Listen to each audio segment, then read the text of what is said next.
Hello, my name is Kelly Manda, and I'm a family nurse practitioner. This is my week 2 discussion identifying my problem and gap analysis.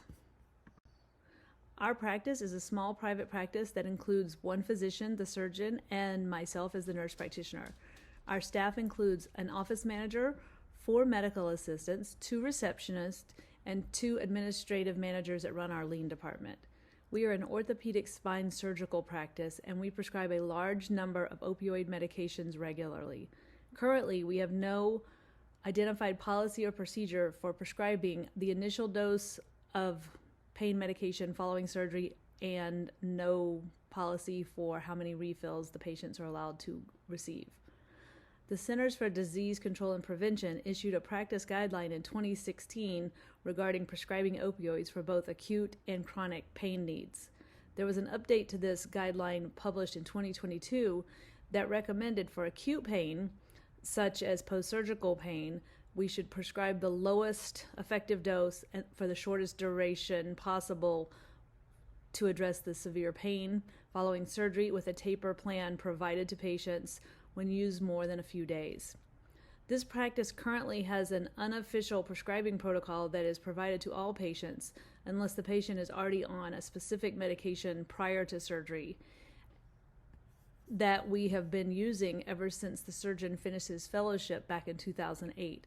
It was how he was trained, so it's how we prescribe to this day.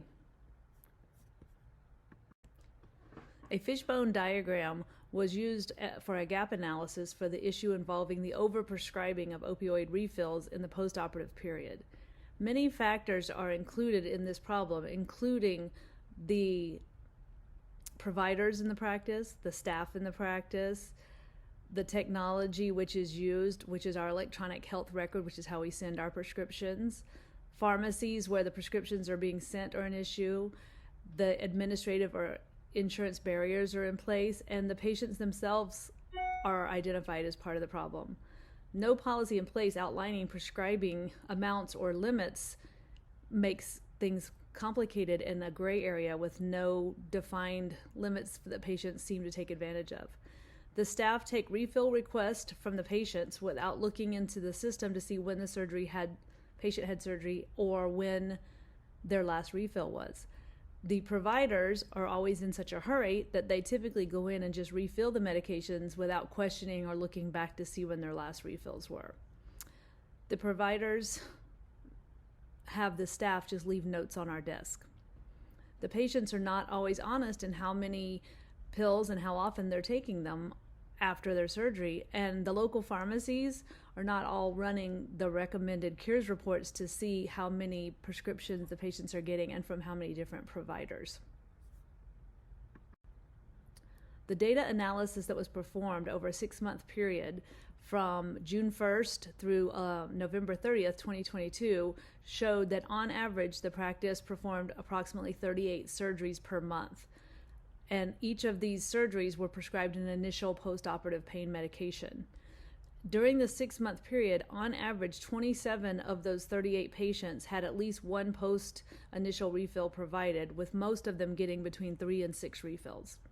The data showed that approximately 50% of the patients each month were getting multiple post-operative narcotic refills. This number is way too high and identifies a large gap in clinical care with no identified prescribing protocol in place. The recommended quality improvement change project would be to introduce a preoperative surgical prescribing protocol outlining the length and amount of narcotic pain medication that would be provided to the patients, with a weaning plan in place to help them come off the medication using other modalities for pain control. And if this is not a possibility, then a referral back to primary care and or pain management would occur at that time. Reference used for this was the Centers for Disease Control in an article written by Dowell et al. Thank you very much for your time.